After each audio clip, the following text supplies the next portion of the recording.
Hello, Ed. Hello! Hello, everyone. George and Ed here from Anchor Creative Education. Thanks for watching in this time of home learning. We hope you're okay. And we thought we'd do as many little videos as we can to help pass the hours. We're going to do, you won't believe it, we're going to do George and Ed's top 5 Anchor songs ever. Ed, Yes, hello. A big topic. Yeah. How do you feel? What about what? Sorry, what's a big About the top 5 Anchor songs? Oh, yeah. I've been thinking about this all day. It's been difficult. Have you put them in an order? I have put them in an order, but it's taken me a while to get that for that order to be one that I'm happy with. I know. I'm not happy either. So, if you've watched our YouTube channel for a while, and I tell you what, we're closing in on 5,000 subscribers, which for a small company like us means the world. I started writing these songs in about 2013. I started Anchor when I was doing a session one day, and a teacher asked me to do a lesson on adverbs. I didn't know what an adverb was, so I quickly Googled it and found out that they're how words. Quickly, quietly, patiently, now, later. And we did a nice lesson about it, and I realized that this is brilliant, but I need something more to help keep these English ideas in people's heads. So I started creating English songs, so I learned the skill as much as the children learned the skill. What was the very first Anchor song, Ed? I think it was nouns, verbs, and adjective, wasn't it?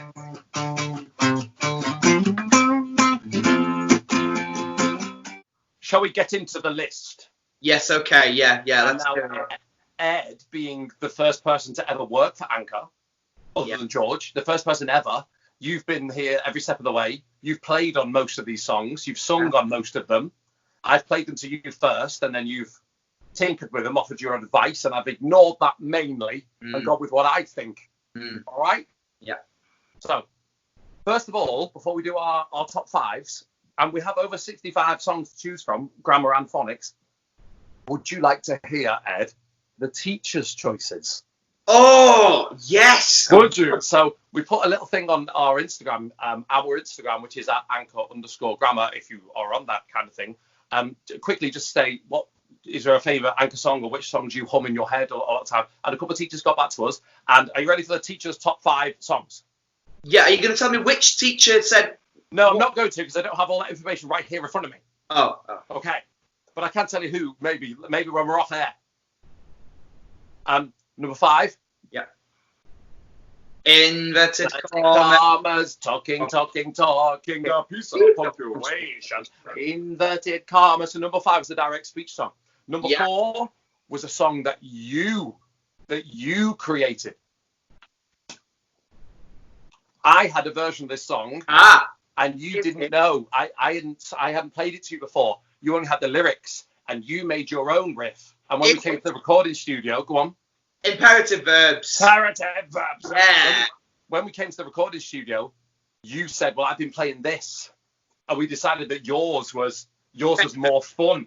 Yeah, because it originally went, imperative verbs, do as you're told. Imperative verbs, sit in the cold. And it was a kind of Elvis song. Yeah. Imperative verbs. It was like that. And we used to like that one as well. But I think your one, that you created, that kind of the fast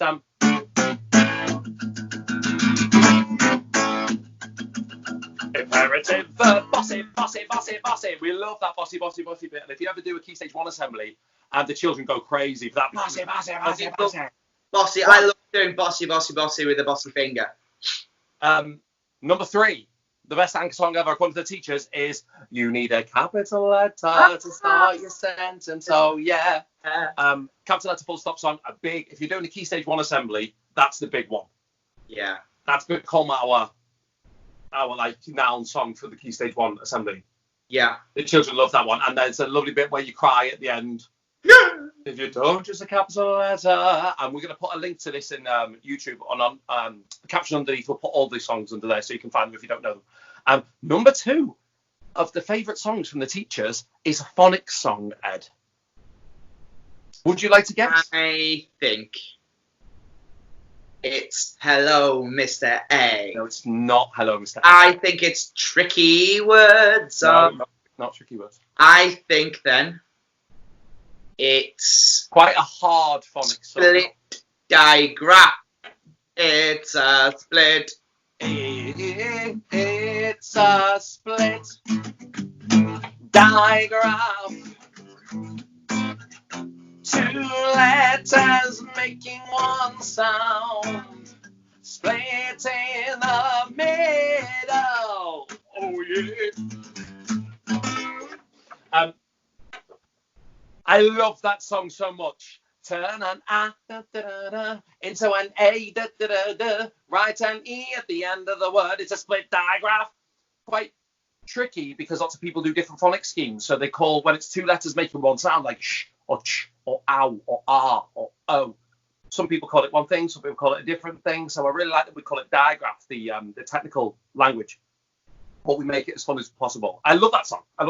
And number one, what is the teacher's favourite anchor song? Is it nouns, verbs, and adjectives? It's a person, a place, or a thing. Yeah. It's a noun. And the teachers that voted here, that sent us a little message, are teachers that have known us for years and years. We've been going to their school, helping their children with English, using drama and music for a long time. So they've heard lots of anchor songs, but I think a lot of people just have a warm place in their heart for a person. Yeah. It's their first song they ever heard from Anchor. A fun and silly one as well, I suppose. Yeah. Do you still love that song, or does it drive you bonkers? No, I love it. I love it very much. Yeah, I do. Because your action, I've seen a few videos of you doing it in assemblies, is different to mine. What's yours then? I learnt mine from you. Mine has a scoop. That's what I do. No, you kind of got a person, a place. Yours is kind of, there was that mash. Who did the monster? It's supposed to be, I'm doing what you're doing. No, you're, and I do like it. I'm not having a go at you personally. You go a person, a place, or a thing. Yeah. Right then, the time has come. Are you ready for your top 5? Yeah, I am. Yes. Okay, yeah. Do you want to do yours first? Do you want to do mine? No, mine. Because I need to... Hit me, number 5. Right, okay. In at number 5. Yeah. And so this is, I've been wrestling with this quite a lot. Number 5 is the main and subordinate clause song. I've all day I've been wrestling between that and nouns, verbs, adjectives, because I still love nouns, verbs, adjectives for the reasons that we just spoke about.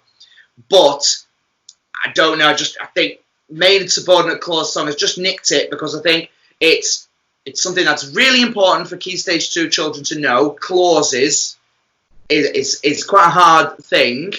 And it's a really fun song to sing. I like in singing assembly, we bounce up and down when we sing it sometimes. It's got a lot of really difficult stuff put into a really fun melody, which is easy to catchy and easy to remember. So I like that one. And it has a really cool bit with the bass guitar that goes blue doo doo doo doo in the chorus, which I like. I think that was Uncle Harry. My brother Harry, my middle brother Harry, who's in the band called Hooten Tennis Club, who are a really cool band.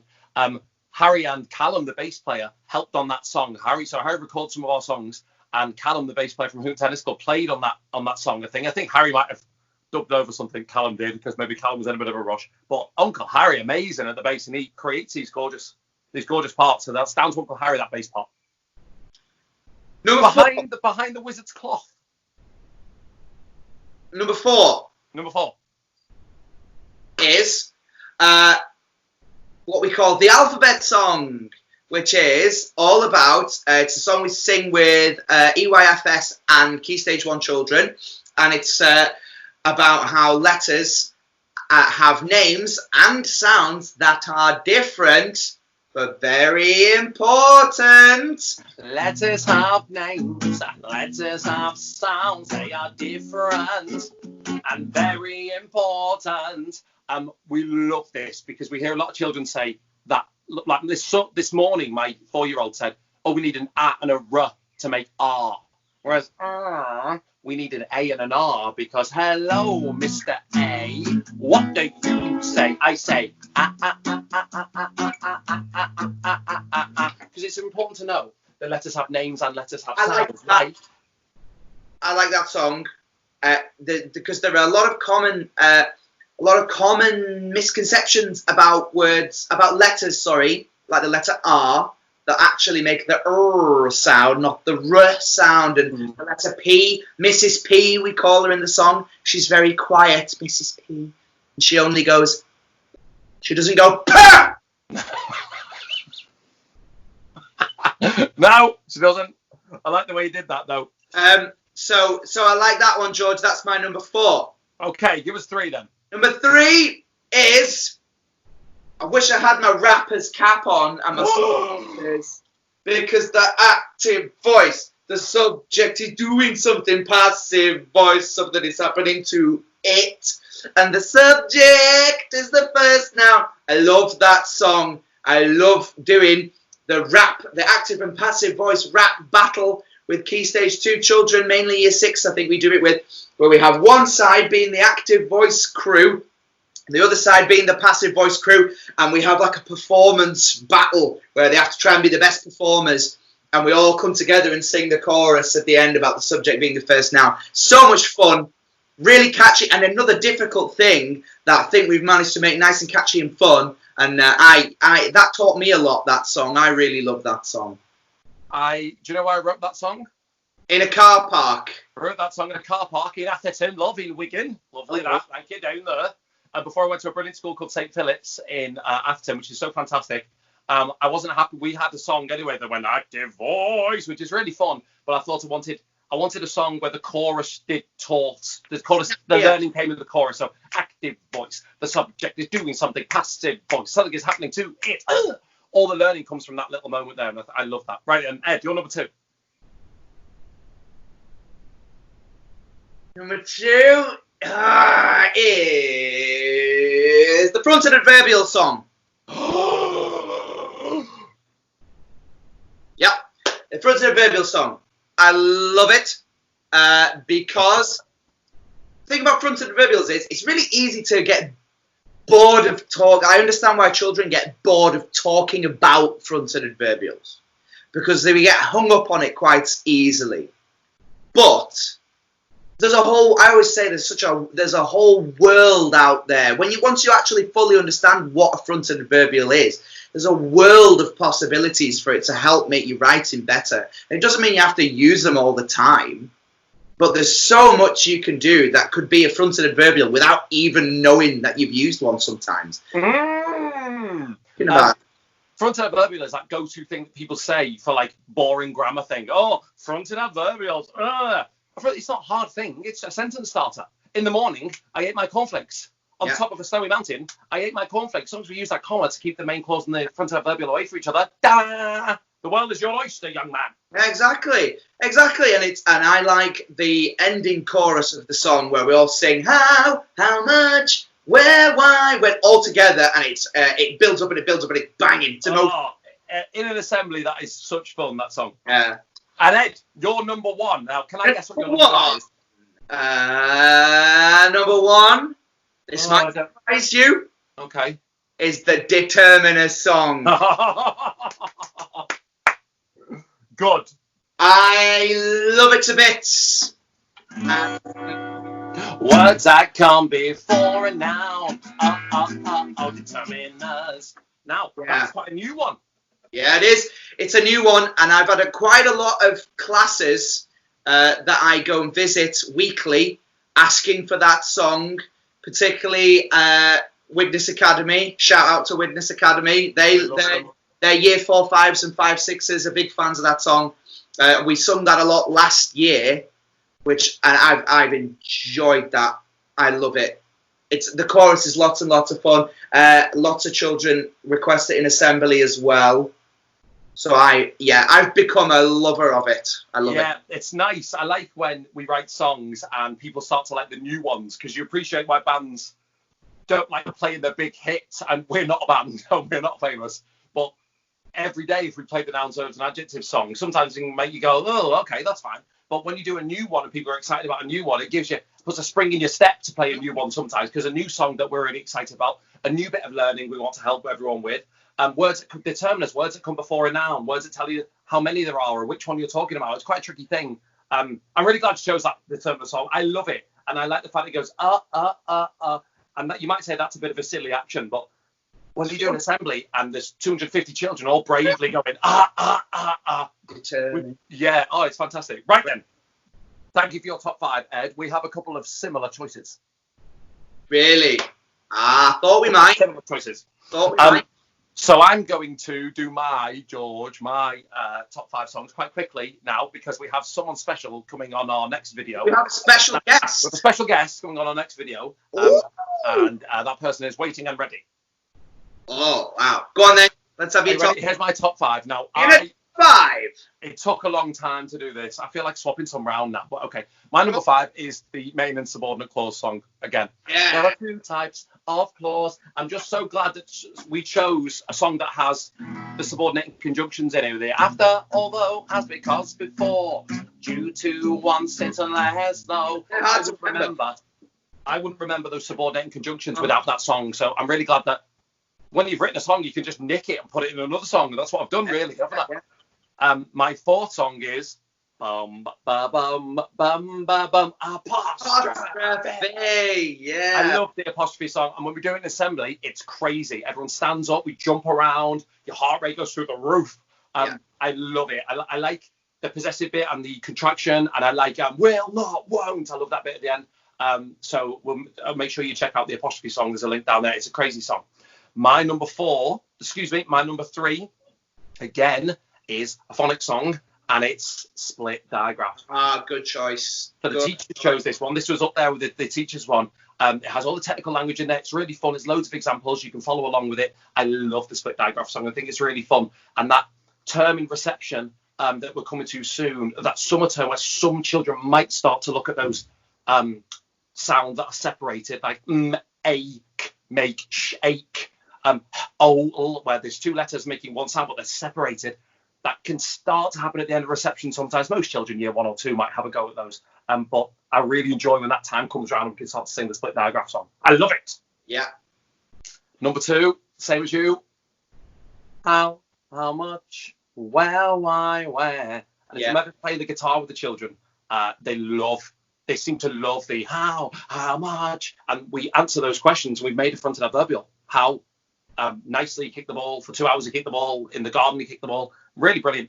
My favourite song, which we've not touched on yet, although it is an honourable mention for it's number 1. My number 1 we've not touched on yet. Number 1. Shall I hum it? Yeah. Or what if I play the chords? Can you tell me what it is? Well, if I can guess it.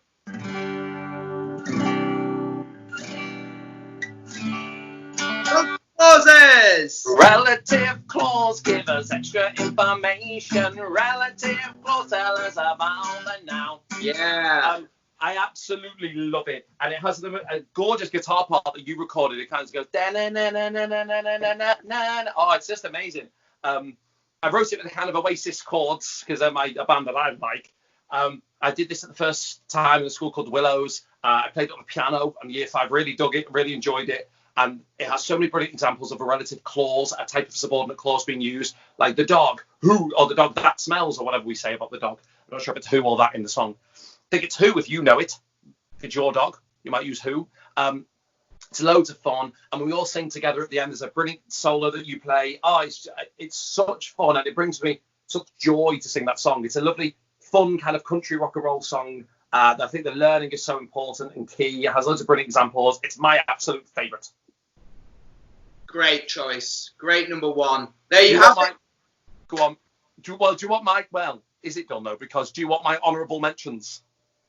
Go on quickly, yeah. Okay. Honourable mentions are songs that I love anyway, because I love all of them. I love all of them. Adverbs. Yeah. Hyphens. Yeah, new one. New one. Where you do a country singing. King new. I love it. Determiners. Hello, Mr. A. Yeah. Like you mentioned earlier. And the teachers' honourable mentions, and we had a few. Yeah. Modal verbs. Of course. Yeah. Onomatopoeia. The king. The amazing Miss Turner from Rushbrook said onomatopoeia. No, thank you. I love those songs where we have funny, silly bits in there, and the children really can enjoy that. The Tricky Train, Miss Roberts. Yeah, the Tricky Train. We do love the Tricky Train. Time adverbials. Yeah, useful. And the amazing Miss Fogg from Rushbrook said Naughty Monkeys, which is one of my absolute favourites. I love. If you don't know, link again beneath us. Naughty Monkeys is a phonics song with all of phonics in it. It has split digraphs, trigraphs, quadrigraphs. Quadrigraphs, I think they're called, 4 letters making one sound.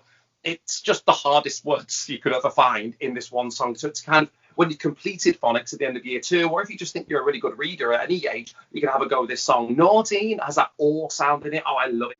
I think my honourable mentions would have been nouns, verbs, adjectives, apostrophes, honourable mention, split digraphs, honourable mention. I could honourably mention all of them. And it's sad that we didn't choose nouns, verbs, and adjectives because I think it's in our heart anyway. Yes, I love seeing the children still enjoying that song, even though it's the oldest one. I still love to see the children enjoying that. It's great. It's about 7 years old, that song now. Yeah. That song would be in year 2. Ha! Right, Ed, thank you for joining me. There we have it. Yeah, you're welcome, George. Thank you. Favourites. So thanks everyone for watching. And if you want to, I'm not sure if we'll have comments on this video. Sometimes we do, sometimes we don't. You can put your top 5 if you'd like, or you can send it to us on Twitter and Instagram, and all our details are there. You can send us a message with your top 5. That would be marvellous. Thank you very much indeed. Ed, goodbye from you. Bye. Bye. Naughty, naughty, naughty, haunted